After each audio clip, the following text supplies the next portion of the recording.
Hello viewers, India investing mentor के एक और वीडियो में आपका हार्दिक स्वागत है। और आज हम एक बहुत ही इंपॉर्टेंट और बहुत इंटरेस्टिंग टॉपिक को स्टडी करेंगे। वो है कि ज़्यादातर लोग जो स्टॉक्स को एनालाइज करते हैं वो गड़बड़ कहाँ पे करते हैं, गलती कहाँ पे होती है, सही डिसीजन क्यों नहीं लिया जाता। तो ये जो अप्रोच है जो मैं आज बताऊंगा, इसे 360 डिग्री अप्रोच कहा जा सकता है। ये मैंने खुद नाम रखा है, किसी और ने भी रखा हो तो मुझे पता नहीं। पर ये अप्रोच ये गारंटी करती है कि आपका जो एनालिसिस है ना, वो काफ़ी हद तक कंप्लीट होगा, उसमें गलतियाँ नहीं होंगी। तो ये किसी भी स्टॉक पे अप्लाई किया जा सकता है। और इसको समझाने के लिए मैं इसको इन जनरल जो लाइफ में अप्रोच होनी चाहिए उससे भी रिलेट करूँगा। तो इंटरेस्टिंग वीडियो होने वाला है, एंड तक ज़रूर देखना। 15-20 मिनट शायद आपके एक्स्ट्रा चले जाएंगे, पर कुछ नॉलेजेबल आपको सुनने को मिल सकता है। तो आई वुड सजेस्ट कि आप इस पे टाइम स्पेंड करना और स्किप मत करना। क्योंकि बहुत लोग की एक आदत होती है कि बस मुझे कोई बता दे कौन सी कंपनी जो है मुझे सिलेक्ट करनी चाहिए, अपनी मेहनत वो नहीं करना चाहते। मेरा जो ऑब्जेक्टिव है वो ये है कि मैं बीच बीच में कंपनीज का एनालिसिस जो मैं करता हूँ वो तो शेयर करता ही हूँ, पर साथ में मैं ये भी चाहता हूँ कि जो मेरी अप्रोच है वो भी शेयर करूँ। उसमें अगर कल को कोई इम्प्रूवमेंट सजेस्ट कर सकता है तो उससे मुझे भी कुछ सीखने को मिलेगा। और अगेन, इससे पहले आगे बढ़े, एक डिस्क्लेमर कि कोई भी अगर मैं यहाँ स्टॉक का नाम लूँ तो कोई बाय सेल रिकमेंडेशन मेरी नहीं होगी, ना मैं सेबी के साथ किसी तरह से भी रजिस्टर्ड हूँ। तो ये सिर्फ इन्फॉर्मेशनल पर्पसेस के लिए वीडियो है, अपनी नॉलेज आपके साथ में शेयर कर रहा हूँ, अपना तरीका अपनी अप्रोच में आपके साथ शेयर कर रहा हूँ। तो इसको समझने के लिए सिंपल वर्ड्स में कि मैं यहाँ कहना क्या जा रहा हूँ, ज़्यादातर लोगों का जो एनालिसिस गलत होता है, जिसको गलत भी नहीं कहना चाहिए, पर उनको जो रिजल्ट चाहिए वो मिलता नहीं। वो मेहनत करते रहते हैं, घंटों घंटे लगे रहते हैं, पर रिजल्ट नहीं मिलता। उसको समझने के लिए ना, हम एक सिंपल जो स्टूडेंट 10वीं क्लास में पढ़ रहा है उसको समझते हैं। 2 मिनट में उसका एग्जाम्पल से हमें समझ आ जाएगा कि मैं क्या कहना चाह रहा हूँ। अब आप सपोज करो कोई बच्चा 10वीं क्लास में पढ़ रहा है और उसके पास टोटल 5 सब्जेक्ट है। फिजिक्स, केमिस्ट्री, मैथ्स, हिंदी और इंग्लिश, ये लोग ये 5 सब्जेक्ट हैं।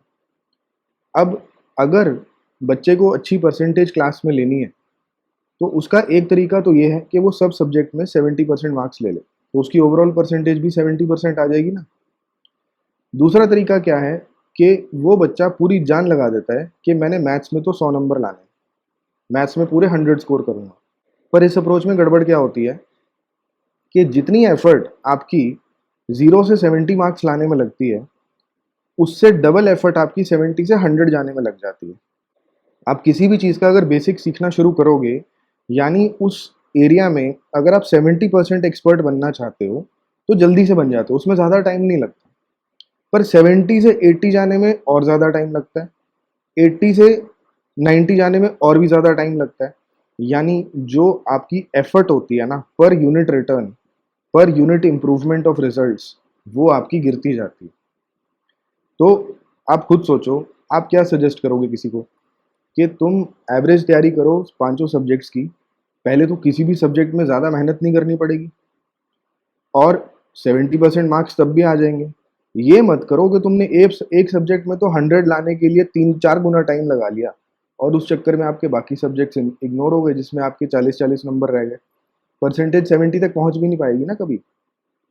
तो वो एग्जाम्पल जो होता है, यही एग्जाम्पल हम एनालिसिस जब स्टॉक्स का करते हैं वहाँ पे भी लगाया जाना चाहिए, और ये एक्चुअली लाइफ के हर एस्पेक्ट में लगाना चाहिए।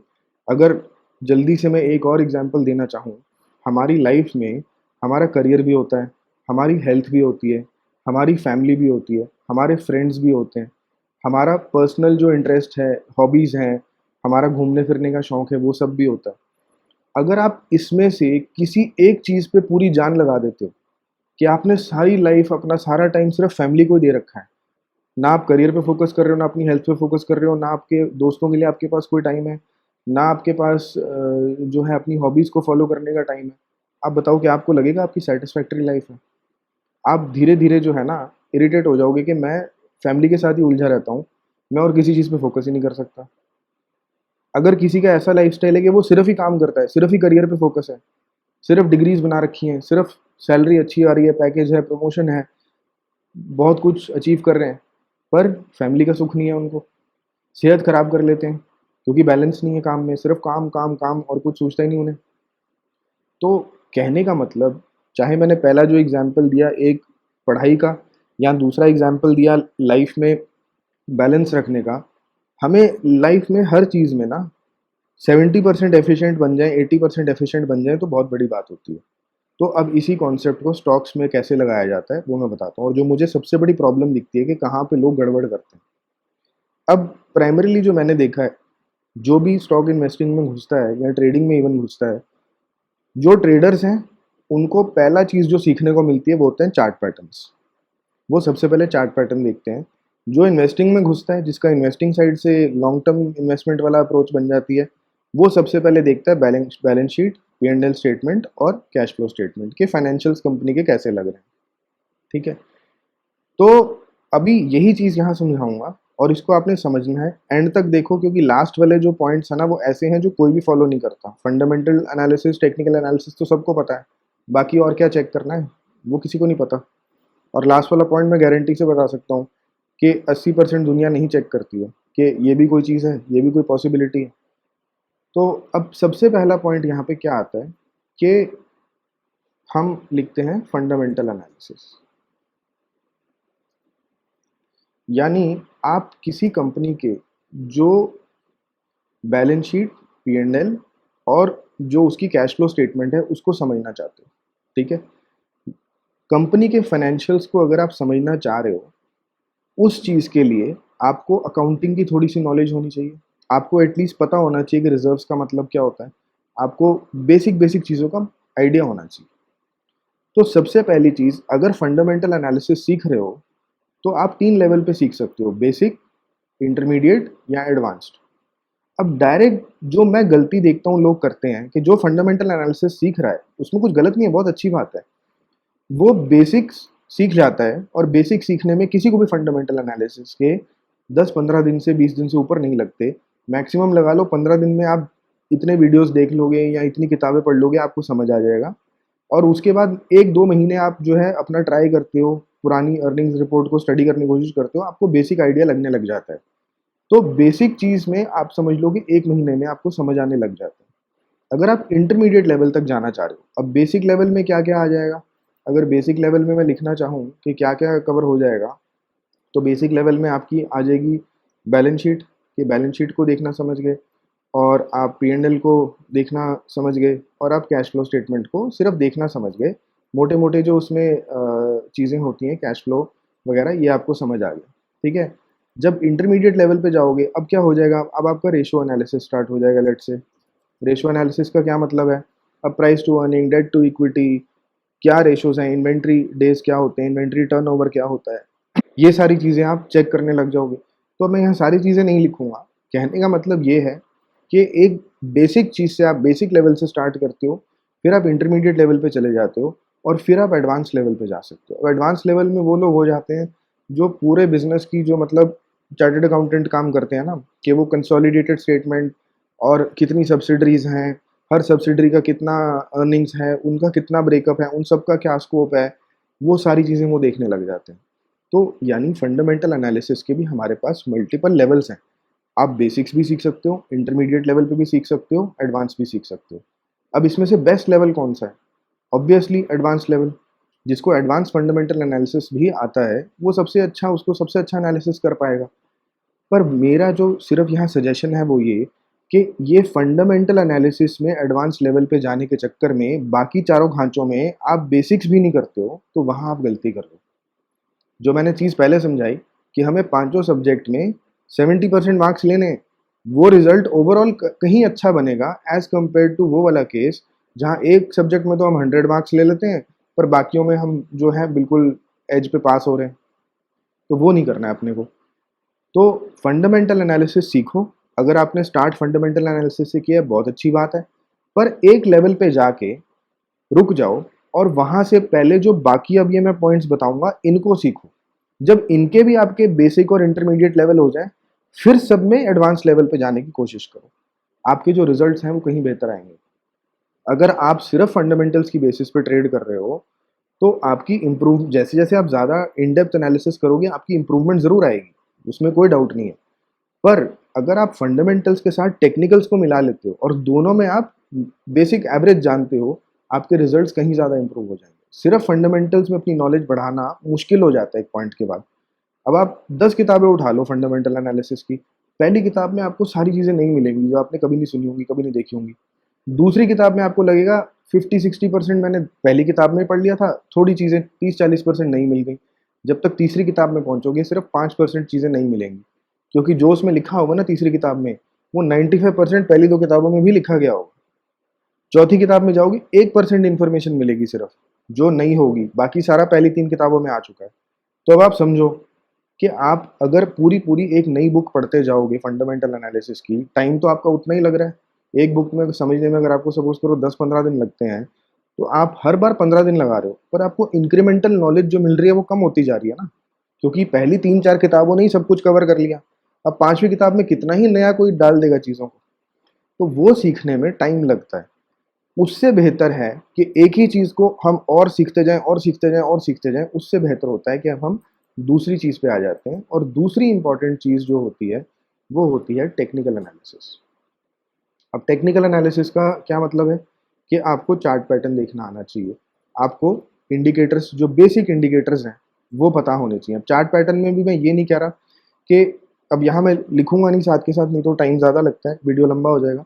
टेक्निकल एनालिसिस में अगर आप बेसिक समझने जा रहे हो, बेसिक्स क्या मतलब हो गया? आप सपोर्ट लेवल समझ गए, आप रेजिस्टेंस लेवल समझ गए, आप ये समझ गए मूविंग एवरेजेस क्या होती हैं, उनको यूज़ कैसे किया जाता है। एक आधा इंडिकेटर आप समझ गए, आरएसआई इंडिकेटर समझ गए, स्टोचैस्टिक समझ गए, और ये आपका टेक्निकल एनालिसिस खत्म हो गया। किसी ने और थोड़ा-सा कोशिश करी तो चलो उसने बेसिक कैंडलस्टिक समझ लिए। बहुत ज़्यादा पैटर्न्स होते हैं, अगर पूरी-पूरी किताब है कैंडलस्टिक पैटर्न्स पे, आपने सारे नहीं, आपने 1-2 कैंडलस्टिक पैटर्न भी समझ लिए, तो आपको टेक्निकल्स की बेसिक इन्फॉर्मेशन होगी। अब आप इंटरमीडिएट पे जा रहे हो, तो वही सारी चीज़ें हैं कि अब आपने थोड़े और इंडिकेटर सीख लिए, थोड़े से आपने और जो है कैंडलस्टिक पैटर्न सीख लिए, और आपने उसकी प्रैक्टिस कर ली अच्छे से कि किस तरह से ये काम करता है, और आपने अब उस चीज़ को स्ट्रैटेजी में लगा के देख लिया कि जब भाई मूविंग एवरेज क्रॉसओवर की एक स्ट्रैटेजी होती है कि जब मूविंग एवरेज 20 की 50 से ऊपर जाएगी तो मैं बाय करूँगा। मतलब आप थोड़े हाई लेवल पे चले गए उसके लिए। जो एडवांस लेवल आएगा अब उसमें क्या होगा? जो टेक्निकल एनालिसिस सीख रहा है, अब वो सोचेगा मैं फिबोनाची भी सीख लेता हूँ, मैं जो है गैंट चार्ट्स भी सीख लेता हूँ, मैं जो है कैंडलस्टिक के भी सारे पैटर्न सीख लेता हूँ। अगर सारा फ़ोकस आपने टेक्निकल्स पे लगा लिया, बहुत अच्छी बात है, आप एडवांस टेक्निकल एनालिसिस सीख रहे हो। पर खुद सोचो, अगर ये आप सारा एनालिसिस कर रहे हो और बाकी चारों चीज़ें आपने उस पे फ़ोकस ही नहीं किया, वहाँ आप नुकसान कराओगे। क्योंकि टेक्निकल्स में आपने बेसिक सीख लिए, आपने इंटरमीडिएट लेवल का सीख लिया, वो इनफ है। वो इनफ है। एडवांस्ड लेवल सीखना कम ज़रूरी है, बाकी चारों चीज़ों का इंटरमीडिएट लेवल तक पहुँचना ज़्यादा ज़रूरी है, और वो जल्दी भी पहुँच जाओगे। अगर आप ओवर करोगे ना किसी चीज़ को, तो हमेशा कन्फ्यूज़न होता है, क्योंकि एक टर्म होती है जिसको कहा जाता है इन्फॉर्मेशन पैरालिसिस। उसका मतलब क्या होता है कि इतनी इन्फॉर्मेशन आपको दे दी जाए कि आप डिसीजन ही नहीं ले पा रहे। देखो, जब मैं सीधे से रूल्स कोई बताता है ना कि ये कंडीशन है तो ये करना है, दूसरी कंडीशन है तो ये करना है, तीसरी कंडीशन है तो ये करना है, तो हमारा दिमाग जो है वो सीधे से चलता है, हम आराम से वो रूल्स को अप्लाई कर लेते हैं। पर जब आप किसी चीज़ को बहुत ज़्यादा कॉम्प्लिकेटेड बना देते हो ना, कि आपने 50-60 इंडिकेटर सीख लिए, 50-60 आपने कैंडलस्टिक पैटर्न सीख लिए, अब आप उसको अप्लाई नहीं कर पाओगे। आप कन्फ्यूज़ होने लग जाओगे, क्योंकि आपको ये एक इंडिकेटर बोलेगा बाय है, दूसरा बोलेगा सेल है। तो वो उतना कन्फ्यूजन लेवल पे वैसे ही जाना ठीक नहीं होता। सिंप्लीफाइड रखना चीज़ों को बहुत ज़रूरी होता है। इसीलिए मैं कहता हूँ कि सुनो सबकी और करो वो जो आपको समझ में आए, क्योंकि जो आपको समझ में आएगा ना, वो ऐसी चीज़ होगी जिसको आप अप्लाई कर पाओगे। अगर मार्केट कंडीशन चेंज हो जाएगी, तो जिससे आपने सीखा है, चाहे किसी बुक से सीखा है, चाहे किसी को देख के वीडियो से सीखा है, आप अपना माइंड अप्लाई कर पाओगे। जिसने आपको एक पर्टिकुलर चीज़ बता दी, भई ये कैंडलस्टिक पैटर्न ऐसे काम करता है, और आपने ब्लाइंडली उसको यूज़ करना शुरू कर दिया, तो वहाँ गड़बड़ क्या होगी? हो सकता है उसने जो बंदे ने एग्ज़ाम्पल दिया, वो एक बुलिश मार्केट में दिया हो, अब मार्केट बेरिश है, अब वो कैंडलस्टिक पैटर्न काम ही नहीं करता बेरिश मार्केट में, ये अलग तरीके से काम करता है। अगर आप समझ के उसका लॉजिक लगाओगे कि ये कैंडलस्टिक पैटर्न क्यों काम करता है, तो आपको समझ में आ जाएगा कि अगर मार्केट कंडीशंस चेंज हो गई, तो अब मुझे ये यूज़ करना है कि नहीं करना है। तो यहाँ पे अब हमने दूसरा मेन पॉइंट भी देख लिया, टेक्निकल एनालिसिस। तो 360 डिग्री एनालिसिस का यही मतलब है कि हमने एक एस्पेक्ट पे फोकस नहीं करना, ना सिर्फ फंडामेंटल्स पे फोकस करना है, ना सिर्फ टेक्निकल्स पे फोकस करना है, बल्कि ये जो पांचों पॉइंट मैं बताऊंगा, इन पांचों पे हमने फोकस करना है। तो अब जो तीसरा इंपॉर्टेंट पॉइंट होता है, ये सबसे ज़्यादा नज़रअंदाज होता है, ये होता है बिजनेस मॉडल। अब बिजनेस मॉडल से मेरा क्या मतलब है? देखो, फंडामेंटल जो बैलेंस शीट वगैरह है वो हर कोई देखने लग जाता है, कितना प्रॉफिट हुआ, प्रॉफिट बढ़ा गिरा, कितना जो है सेल्स ग्रोथ है, ये सारे पैरामीटर्स ना मतलब कोई न्यूज़ चैनल ओपन कर लो यही बात करते हैं। क्योंकि किसी का भी जब अर्निंग्स रिपोर्ट आती है ना, कोई ये शुरू नहीं करता यहाँ से कि ये कंपनी काम क्या करती है। हर कोई क्या कहता है, इसकी इतनी ग्रोथ है, इसका इतना रेवेन्यू है, इसका इतना प्रॉफिट हुआ, इसको इतना लॉस हुआ, वहां से बात खत्म हो जाती है। बिजनेस मॉडल जरूरी क्यों है? क्योंकि आपको ना तोते की तरह, लिटरली मैं बोल रहा हूँ तोते की तरह, अनगिनत चैनल मिल जाएंगे यूट्यूब पे जहाँ पे लोग सिर्फ स्टॉक पकड़ते हैं और उसके फाइनेंशियल नंबर्स को पढ़ते जाते हैं। इसका पी इतना है, इसका P price to book ratio इतना है, इसका इतना अर्निंग्स है, इसका इतना आरओसी था, इसने इतना ग्रोथ दिया। मतलब उस उन नंबर्स का कोई सेंस नहीं होती। क्योंकि मैं आपको बता सकता हूँ, एग्जाम्पल तौर पर बताता हूँ, आप सिर्फ केमिकल इंडस्ट्री में दो कंपनीज उठा लो। मैं कह रहा हूँ सेम इंडस्ट्री में दो केमिकल कंपनीज उठा लो जिनका साइज भी कंपनीज का दोनों का सेम हो, मार्केट कैप और बाकी टर्म्स में, और दोनों कंपनीज का पी जो है ना वो एक से एक का दूसरी कंपनी से दुगना हो सकता है। आपको लगेगा दूसरी वाली महंगी है, जिसका पी ज़्यादा है वो महंगी है, और ये एक्चुअली हो सकता है कि वो महंगी ना हो, वो सस्ती हो। क्यों? क्योंकि जो बिजनेस को समझता है, जो बिजनेस मॉडल को समझता है, वो इन डेप्थ जाके ये समझ पाएगा भाई एक कंपनी बनाती है जेनरिक केमिकल, जिसको बनाने के लिए ना कोई लाइसेंस लगते हैं लंबे चौड़े, जिसको बनाने के लिए जो फैसिलिटी है वो भी कोई क्लीन रूम नहीं चाहिए, आम फैसिलिटी में प्लांट में बन जाता है। वेरस दूसरी कंपनी बना रही है फार्मा का स्पेशलिटी केमिकल, जो बनाने के लिए पहले तो सालों साल लग जाते हैं लाइसेंस लेने के लिए, और एक बार अगर उनको किसी फार्मा कंपनी ने ऑर्डर दे दिया तो वो दूसरे मैन्युफैक्चरर के पास नहीं जाते, तो वहाँ वो ब्लॉक हो जाता है, वहाँ लॉकिंग हो जाती है। तो ऑब्वियस सी बात है ना, जिस कंपनी के पास ऐसा स्पेशलिटी केमिकल बनाने का कैपेसिटी है और दूसरी कंपनी के पास जेनरिक केमिकल बनाने की कैपेसिटी है जो कोई भी बना सकता है, आप ज़्यादा हाई पी किस कंपनी को दोगे?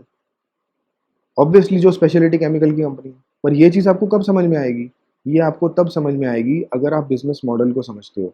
अगर अब बिजनेस मॉडल से यहाँ मेरा मतलब क्या क्या है, क्या क्या देखना है, आपको समझना है वो कंपनी पैसा बनाती कैसे है, आपको समझना है उस कंपनी के क्या क्या रॉ मटेरियल्स हैं। रॉ मटेरियल्स समझना ज़रूरी क्यों है? अगर किसी कंपनी का, अब रिलैक्सो के साथ क्या हुआ था, रिलैक्सो चप्पल बनाती है, उनके रॉ मटेरियल लगता है क्रूड का, पेट्रोलियम का। पेट्रोल के प्राइसेस ऊपर नीचे होते हैं, उनकी चप्पल की प्राइस ऊपर नीचे हो जाती है, और वो किसको बेचते हैं माल? रिलैक्सो माल बेचता है सबसे सस्ती चप्पलें, यानी आम आदमी जो जो जो चप्पल पहनता है, उसकी सिर्फ बेसिक चप्पल पहनता है, उसको बेचते हैं। ऐसे कंज्यूमर को अगर 50 रुपए भी चप्पल की कीमत बढ़ जाएगी तो उसको 50 रुपए चुभते हैं भाई। बाटा जैसा ब्रांड होगा, मेट्रो फ्यूज जैसा ब्रांड होगा, जो हाई एंड कस्टमर को 2,500-3,000 के जूते बेच रहा है, वो 3,000 की जगह 3,100 का भी जूता कर देंगे ना। जो 3,000 खर्च सकता है वो 3,100 भी खर्च लेगा। पर गरीब आदमी, जो आम आदमी है, जो 200 रुपए की चप्पल, 150 रुपए की चप्पल पहन रहा है, उसको वही 200 की चप्पल अगर 250 में दोगे, 300 में दोगे, तो उसको चुभेगी वो चीज़। तो ये चीज़ किसको समझ में आएगी, ये इंटरप्रिटेशन किसको समझ में आएगी कि फ्यूचर में क्रूड प्राइसेस का क्या लग रहा है, क्या होने वाला है? ये उसको समझ में आएगा जो बिजनेस मॉडल को समझता है कि क्या रॉ मटेरियल्स हैं, क्या फाइनल प्रोडक्ट है, मार्केट में किस सेगमेंट को टारगेट किया जा रहा है, उस सेगमेंट में कितनी ग्रोथ पॉसिबल है, इस कंपनी के पास क्या कॉम्पिटिटिव एडवांटेज है, क्या मोड्स हैं, ऐसी कौन सी चीज़ें हैं जिसकी वजह से बैरियर टू एंट्री है कि कोई नहीं आ सकता, इस कंपनी के पास और कितना एक जो है कैपेसिटी है कि सब्सिडरी कंपनीज हैं, ऐसी कंपनीज है जहाँ से अगर इनको इमरजेंसी में कैश लाना पड़े तो ये ला पाएंगे। ये सारी चीज़ें आपको सिर्फ तभी समझ आएंगी अगर आपको बिजनेस मॉडल समझ में आता है। बिजनेस मॉडल पे लोग फोकस ही नहीं करते। मेरे ख्याल से आधे लोगों को ये नहीं पता होता, बस उनको नाम से पता होता है ये कंपनी जो है ना पावर सेक्टर में है, ये कंपनी इसमें है।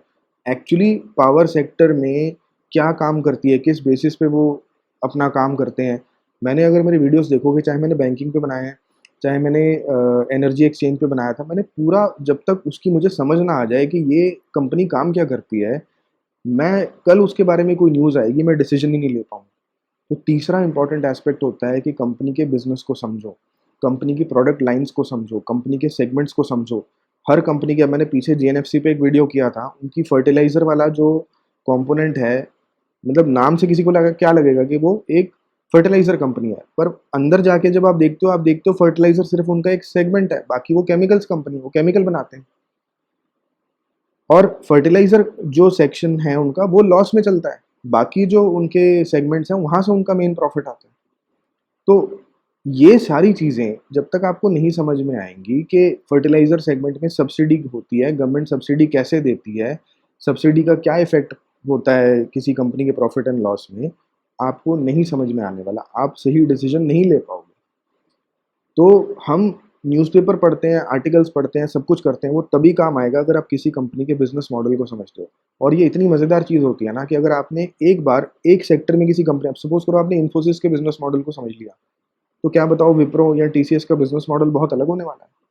तो ये इतना ज़बरदस्त चीज़ होती है कि अगर आप एक कंपनी का बिज़नेस मॉडल समझ लेते हो, तो जितनी 10-12 कंपनीज़ उसी तरह का एग्ज़ैक्टली काम कर रही हैं, वो मॉडल आपको समझने लग जाता है और over a period of time आपकी अंडरस्टैंडिंग इतनी स्ट्रॉन्ग हो जाती है कि ये जो लोग टीवी पे आके ज्ञान देते हैं ना, आप वैसे आंसर कर सकते हो, वैसे बात कर सकते हो किसी भी कंपनी के बारे में।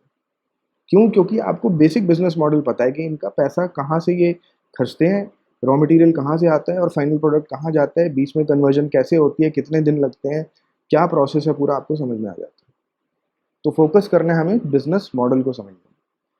चौथी चीज़ आती है जिसको बोलते हैं, आपको जो अंडरस्टैंड करना है वो है मैनेजमेंट को। अब ये क्यों इम्पोर्टेंट है? देखो मैनेजमेंट को समझना इसलिए इम्पोर्टेंट होता है, 3-4 एस्पेक्ट्स बताऊँगा यहाँ पे, उससे आपको आइडिया हो जाएगा मैं मैनेजमेंट को लेके अलग से क्यों कह रहा हूँ कि मैनेजमेंट को समझना ज़रूरी है। देखो, मैनेजमेंट कई बार क्या होता है ना कि कोई किसी ने आईटी सॉफ्टवेयर इंजीनियर था, उसने आईटी कंपनी बना दी। अब वो खुद ही चलाया जा रहा है। आइडियली जो अगर किसी ने प्रोडक्ट बनाया, किसी ने सॉफ्टवेयर बनाया बहुत अच्छा, अब मार्क ज़ुकरबर्ग है, उसने फेसबुक बना दिया। फेसबुक से एक कंपनी बन गई, कंपनी चला रहा है। अगर उसको फाइनेंशियल्स मैनेज करने नहीं आते अपनी कंपनी के, वो उस चीज़ में एक्सपर्ट नहीं है, तो उसको एक अलग से सीएफओ को एक्सपर्ट हायर कर लेना चाहिए। प्रोफेशनल कंपनीज़ जो होती हैं वो यही होती हैं कि जो ओनर होता है ना कंपनी का, वो कई बार सिर्फ शेयर होल्डर बन के साइड में बैठ जाता है और वो एक्सपर्ट्स को कंपनी चलाने देता है। ये एक बहुत ज़रूरी चीज़ होती है। आपको मैनेजमेंट में ये चीज़ ज़रूर चेक करनी है कि जो ओनर है, ऐसा तो नहीं है कि वो ओनर सब कुछ करने की कोशिश कर रहा है और उस चक्कर में आपको सब स्टैंडर्ड क्वालिटी मिल रही है। क्योंकि जो ओनर, जैसे मैंने एग्जांपल दिया, जिसको कोडिंग अच्छे से आती है, जो बना सकता है एप्लीकेशन, वो ज़रूरी नहीं ना कि कंपनी के फाइनेंसेस भी अच्छे से मैनेज करे। वो शेयर बायबैक लेके आएगा जब कंपनी ओवर एक्सपेंसिव है। उसमें किसका नुकसान है? शेयर होल्डर्स का। या वो किसी कंपनी को एक्वायर करेगा, उसको वैल्यूएशन ठीक से करनी नहीं आती, उसने जाके कोई छोटी कंपनी खरीदी, 4 गुना कीमत पे खरीद ली। तो अगर उसकी जगह एक एक्सपर्ट सीएफओ को लेके रखा होता, जो समझता वैल्यूएशंस को, वो महँगी कंपनी खरीदता नहीं ना कभी। तो ये मैनेजमेंट को स्टडी करना बहुत ज़रूरी होता है। दूसरा एग्ज़ाम्पल देता हूँ, मैनेजमेंट की ट्रस्ट कर सकते हैं कि नहीं, उसको समझना बहुत ज़रूरी है। अब टाटा को ले लो, टाटा एक मतलब एक्सट्रीम एग्ज़ाम्पल है कि टाटा का जहाँ नाम लग जाता है, वहाँ एक क्वालिटी और एक ट्रस्ट अपने आप आ जाता है।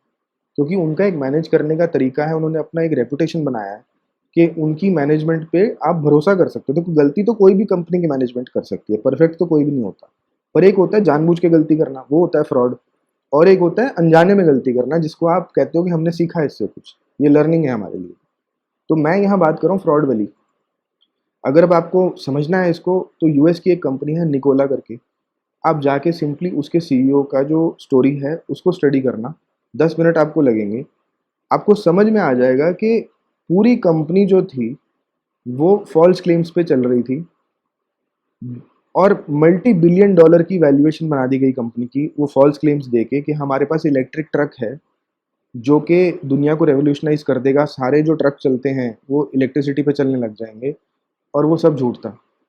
अगर किसी ने उस सीईओ का पिछली कंपनीज़ का हालत देखी होती कि इसने पहले भी कितनी कंपनी स्टार्ट की हैं और वो सारी बंद हो चुकी हैं और सब में कुछ ना कुछ कंप्लेंट्स हैं इसके अगेंस्ट, तो समझ में आ जाता ना कि ये मैनेजमेंट ट्रस्ट करने लायक नहीं है। जो सीईओ पहले भी गड़बड़ कर चुका है 2-3 बार, वो बाद में भी करेगा, तो वहाँ से आपको हिंट मिल सकता है ना।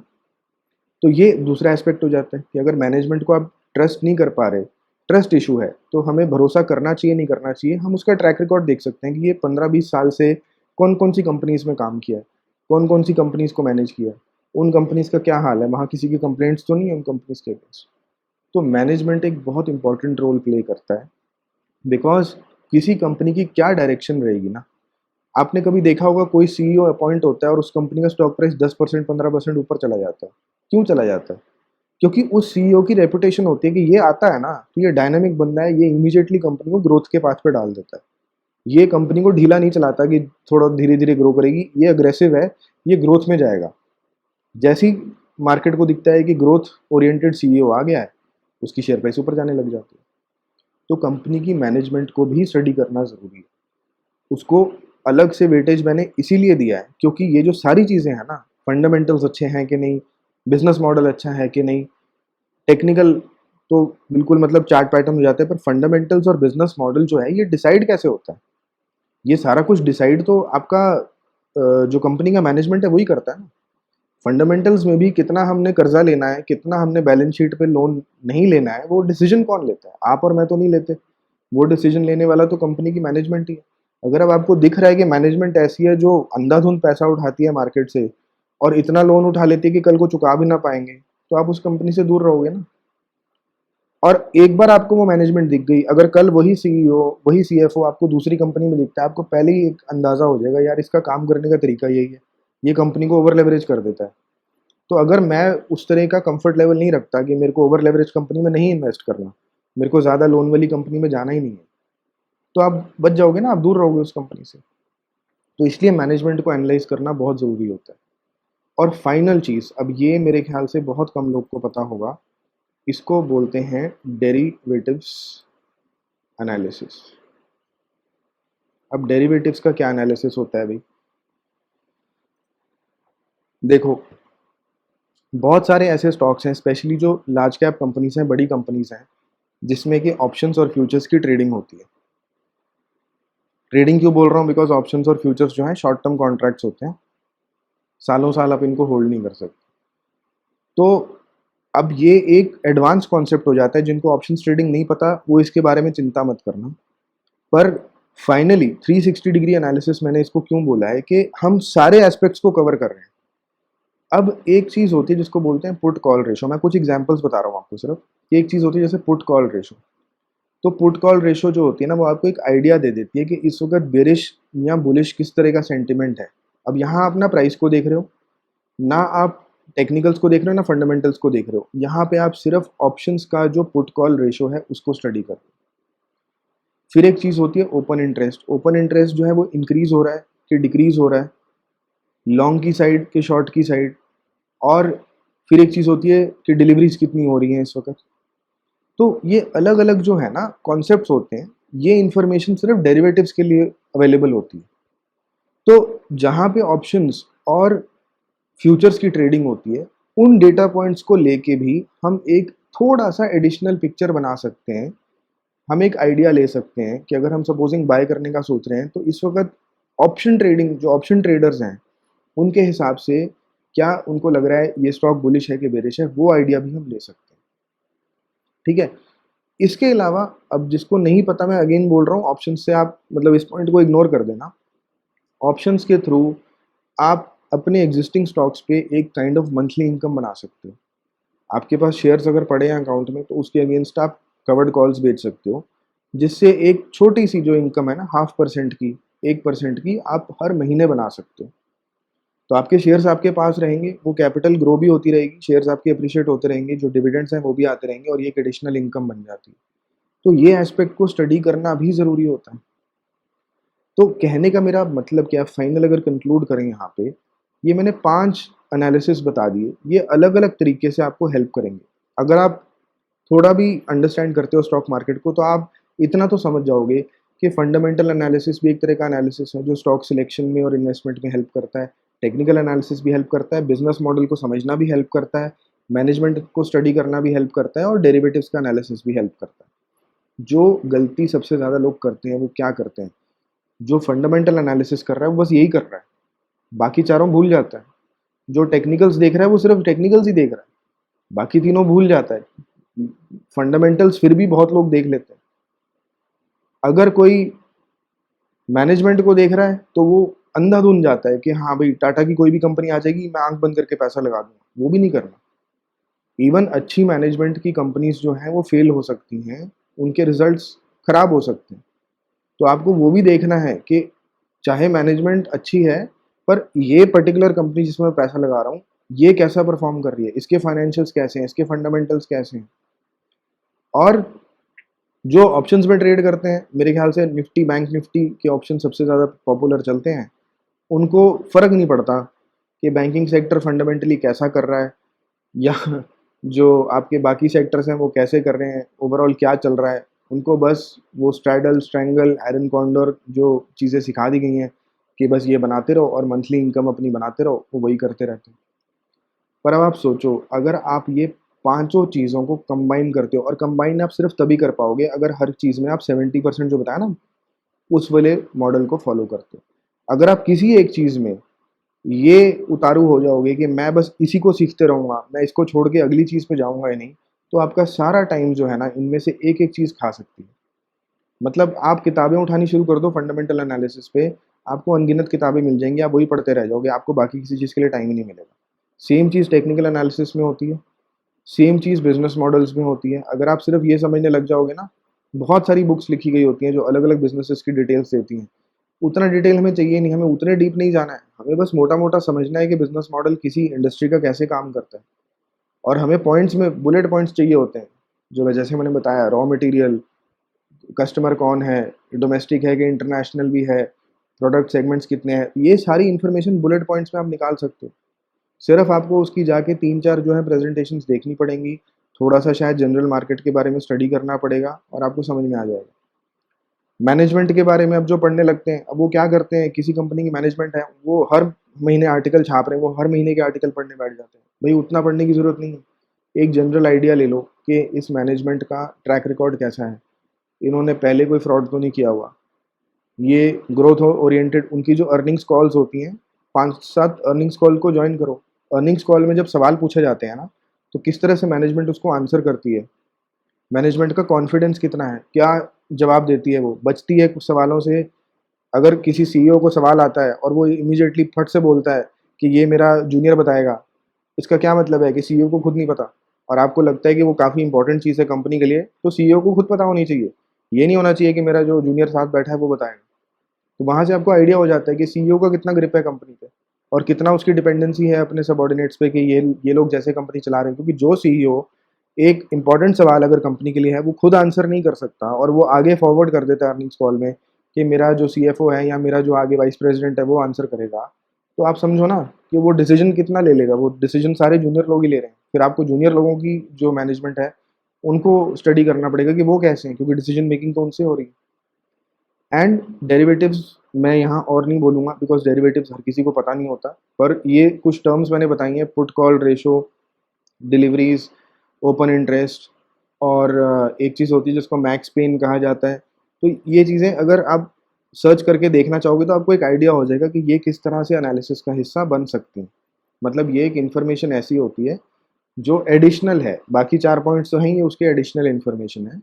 और सबसे बड़ी बात ये है कि अ, आप ऑप्शंस अगर और एडवांस सीखते हो, तो आप, मैंने जैसे बताया, मंथली इनकम भी बना सकते हो। तो हम वहाँ पहुँचेंगे एक टाइम पे, मुझे कई लोग रिक्वेस्ट करते रहते हैं, पर पहले बेसिक समझना ज़रूरी है, ये एडवांस कॉन्सेप्ट हो जाता है। तो ऑप्शंस वाली चीज़ों की वीडियोस भी बनाऊँगा मैं, पर in due course of time, अभी नहीं, ताकि पहले बेसिक्स कवर हो जाएँ। एक बार बेसिक्स कवर हो जाएँगे, फिर एडवांस कॉन्सेप्ट्स की तरफ जाएँगे। तो ये है 360 एनालिसिस, 360 डिग्री अप्रोच, कि हम होलिस्टिकली सारे पैरामीटर्स को कवर करें, और किसी चीज़ में हमें जो है पीएचडी नहीं करनी। आप किसी भी चीज़ में ले लो, चाहे मैंने जो लाइफ का एग्जांपल दिया, चाहे मैंने जो स्कूल की पढ़ाई का एग्जांपल दिया जहाँ मल्टीपल सब्जेक्ट्स आपको पढ़ने पड़ते हैं, हर चीज़ का बेसिक्स आना लाइफ में ज़रूरी होता है। अगर आप लाइफ में घर पे भी अपने हो, आपको खाना बनाना भी थोड़ा एक लेवल का आता है, आपको घर की सफाई करनी भी ये थोड़े लेवल की आती है, और आपको गाड़ी भी बेसिक चलानी आती है, तो आप जो है ना अपनी लाइफ आप सुकून से काट लोगे। पर आपको सिर्फ एक चीज़ में, मैं फरारी की तरह गाड़ी चला लेता हूँ, मैं रेस ड्राइवर हूँ, पर मुझे ना खाना बनाना आता है, ना मुझे सफाई करनी पता है, तो लाइफ ट्रबल में होती है। तो बैलेंस्ड लाइफ जो है ना, उसमें हमेशा हर चीज़ में एक लेवल तक बस अच्छा होना इनफ होता है। उससे और अच्छा हो जाए तो बहुत अच्छी बात है। बट ये नहीं होना चाहिए कि एक चीज़ में एक्सेल करने के चक्कर में हमने बाकी 4-5 चीज़ों में बिल्कुल ज़ीरो अपने आप को कर रखा है। तो ये मेरा मेन मैसेज था कि एक चीज़ में परफेक्ट बनने के चक्कर में बाकी चीज़ों में ज़ीरो मत होना। सब चीज़ों में एक बेसिक लेवल ऑफ एक्सपर्टीज़ होना बहुत अच्छी बात होती है। वो बेस्ट तरीका होता है। अगर आप मेरे से एग्री करते हो तो कमेंट्स में लिखना ज़रूर, मतलब आपको 1 मिनट लगेगा। बहुत लोग जो है ना वीडियो देखते हैं, हज़ारों में व्यूज़ आ जाते हैं, पर कमेंट्स हार्डली 15-20 होते हैं। तो एक ना फीडबैक मिलता है कि जो मैंने बोला उससे कोई एग्री भी कर रहा है कि नहीं। तो अपना फीडबैक ज़रूर दो। वीडियो अच्छा लगा तो लाइक ज़रूर करो, चैनल को सब्सक्राइब करो, व्यूअर्स और सब्सक्राइबर्स बढ़ाने में हेल्प करो ताकि और ज़्यादा से ज़्यादा लोगों के पास ये इन्फॉर्मेशन जा सके। अपने फेसबुक, व्हाट्सएप जितने भी ग्रुप्स हैं, आप जहाँ भी शेयर कर सकते हो इसको शेयर करो। और कोई भी कमेंट्स हैं, कोई सजेशंस हैं, कोई क्वेरीज़ हैं और कोई स्पेसिफिक टॉपिक पे वीडियोस चाहिए तो मेरे को आप कमेंट्स में लिख के बोल सकते हो। अभी तक मैंने कोशिश की है, मैं सारे कमेंट्स को रिप्लाई कर रहा हूँ और करता रहूँगा मैं। यही मेरी कोशिश रहेगी। तो आई होप ये वीडियो आपको इंटरेस्टिंग लगा और इनसाइट भी देगा और आपकी ओवरऑल जो है ना एक ये ओपन करेगा माइंड को कि अगर आप आज तक सिर्फ टेक्निकल एनालिसिस करे जा रहे थे, चार्ट पैटर्न ही देखते जा रहे थे, तो जितना सीख लिया आपने अच्छी बात है। अब थोड़ा-सा आप शिफ्ट करोगे कि मैं दूसरा एरिया भी सीख लेता हूँ। तो उससे डेफ़िनेटली मैं बोल रहा हूँ आपकी जो सिलेक्शन है ना स्टॉक्स की और जो आपका ओवरऑल कॉन्फिडेंस है वो बढ़ेगा। क्योंकि जब आपको पता होता है ना कि 5 एस्पेक्ट्स में पाँचों में बेसिक्स मैंने चेक कर लिए अच्छे हैं, तो वो कहीं ज़्यादा लेवल ऑफ कॉन्फिडेंस होता है। इसकी बजाय कि मैं सिर्फ़ ही चार्ट पैटर्न देख के ट्रेड कर रहा हूँ या सिर्फ़ ही बैलेंस शीट देख के मैं ट्रेड कर रहा हूँ, उसमें कॉन्फिडेंस जो होता है हमेशा कम रह जाता है। तो आपसे मिलेंगे नेक्स्ट वीडियो में। Thank you.